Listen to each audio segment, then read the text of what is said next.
या तुमने कभी सोचा है एक ऐसी कौम जो पहाड़ों को तराश कर महल बनाती थी, जो कहती थी हमसे ज्यादा ताकतवर कौन? मगर जब आसमान का हुक्म आया तो उनके महल मिट्टी के नीचे दबा दिए गए। हजरत नूह अलैहिस्सलाम के बाद एक और कौम पैदा हुई, कौम आद। यमन और ओमान के दरमियान एक इलाके अहकाफ में रहते थे। उनके शहर का नाम था इराम जातुल इमाद, यानी स्तंभों वाला शहर जो आसमान से बात करता था।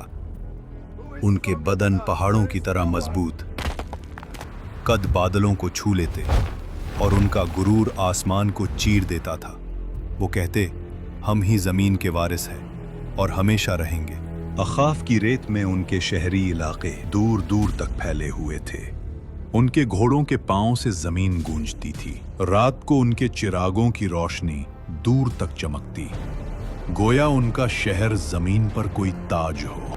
और वे अपनी सभाओं और बैठकों में अक्सर एक ही बात कहते, हम जैसे लोग दोबारा कभी पैदा नहीं होंगे।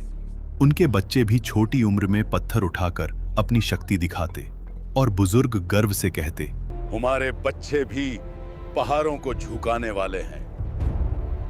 आद के लोगों का एक और अजीब अकीदा था। वो समझते थे कि हवा उनकी गुलाम है।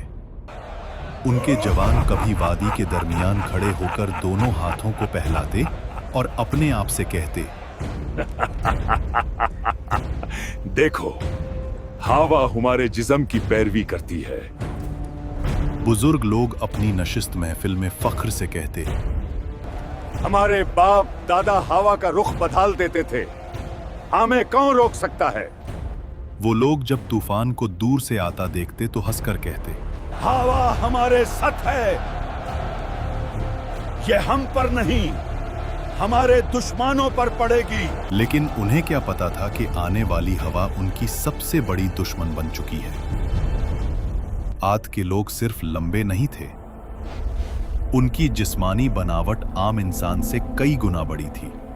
दरिया के किनारे उनके कदमों के निशान आज भी पहाड़ों के दरमियान मिलते हैं, जिन्हें देखकर लोग हैरान रह जाते।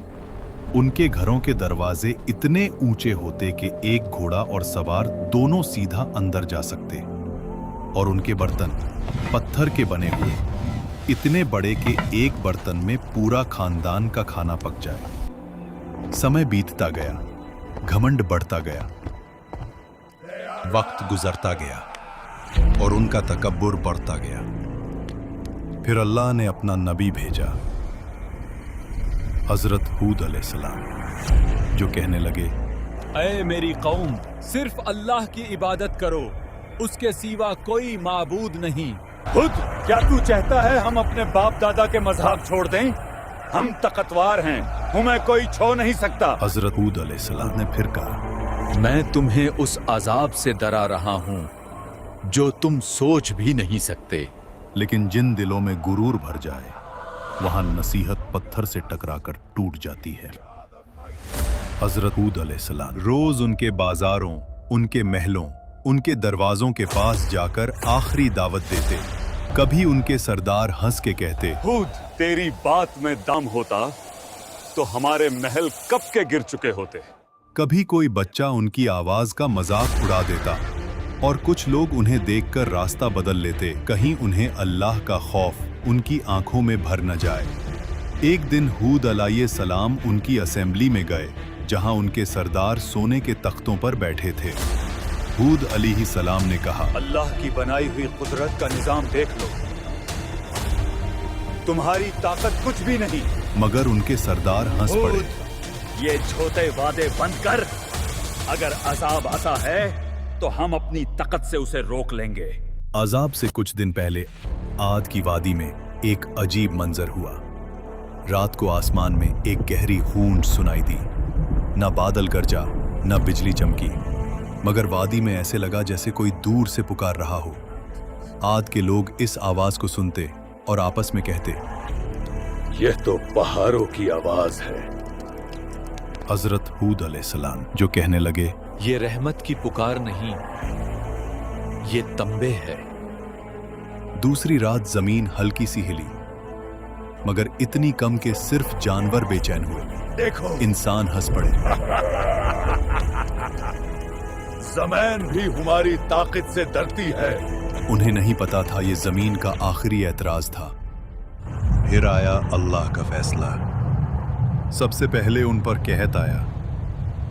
3 साल तक एक बूंद बारिश ना हुई।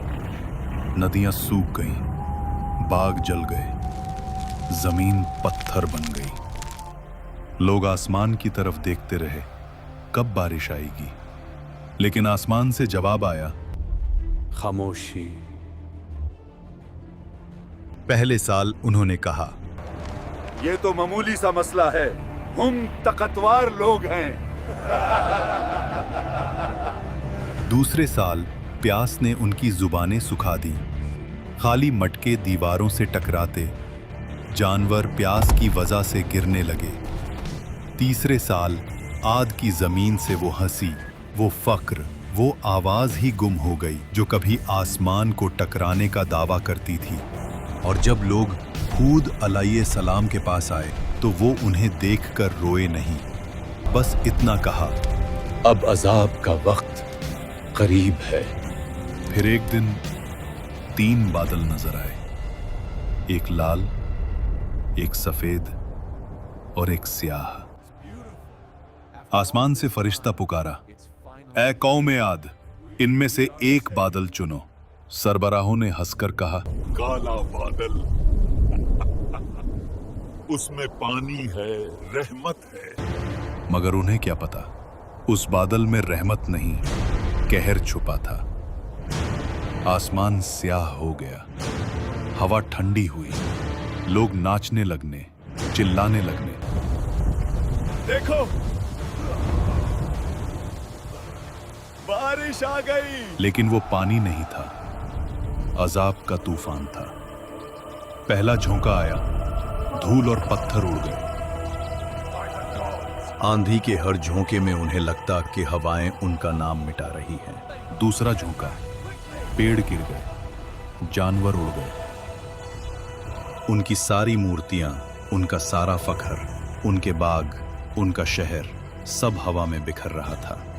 रात को लोग अपने बच्चों को बाहों में दबा लेते, मगर आंधी उनकी चीखों से ज्यादा तेज चलती। तीसरा झोंका, इंसान हवा में छिन्न गए। उनके महल्लात जो कभी सुतूनों पर आसमान से बात करते थे, अब रेत के नीचे गल गए। 7 रात और 8 दिन तक वो तूफान चलता रहा। आसमान गरजता रहा, जमीन कांपती रही। उनके महल, उनकी शान, सब मिट्टी में मिल गई। अल्लाह ने कहा, और आद को तबाह किया गया सख्त गर्जदार आंधी से, जो 7 रात और 8 दिन तक उन पर मुसलसल चली। और जब हवा रुकी तो सिर्फ सन्नाटा था। रह गया सिर्फ रेत का समंदर और गिरे हुए तने, जैसे खजूर के खोखले तने। लेकिन उन चंद लोगों को जो हजरत हूद अलैहिस्सलाम के साथ ईमान लाए, अल्लाह ने बचा लिया। उन्हें पहाड़ों के एक गार में पनाह दी गई। और हजरत हूद अलैहिस्सलाम ने कहा, ऐ मेरे रब, तू सबसे ज्यादा रहम करने वाला है, हमें उन रास्तों पर कायम रख जो तेरी तरफ ले जाते हैं। हुद अलैहिस्सलाम जब वादी के ऊपर खड़े हुए तबाह शहर को देख रहे थे तो उनकी आंखों में आंसू भर आए। ये वो लोग थे जो कभी कहते थे, हमसे ज्यादा ताकतवर कौन? और अब उनकी जिंदा निशानी भी हवा में बिखर चुकी थी। हुद अलैहिस्सलाम ने कहा, तकब्बुर का अंजाम हमेशा तबाही है और अल्लाह की नाफरमानी हलाकत। आज भी अहकाफ्त की रेत के नीचे उनका शहर इराम दबा हुआ है, एक गवाही के तौर पर, जो कहती है ताकत और शान से नहीं, सिर्फ अल्लाह की इताअत से इज्जत मिलती है। अगर तुम्हें ये कुरानिक कहानी पसंद आई हो तो वीडियो को लाइक करो, कमेंट्स में लिखो तुम अगले एपिसोड में किस कौम की कहानी देखना चाहते हो, और चैनल को सब्सक्राइब करना मत भूलना। ये सिर्फ एक कहानी नहीं, ایک حقیقت ہے جو ہمیشہ یاد دلاتی ہے کہ جب انسان غرور کرنے لگتا ہے اور ظلم اور ناانصافی قائم کرتا ہے تو اللہ اسے مٹا دیتا ہے۔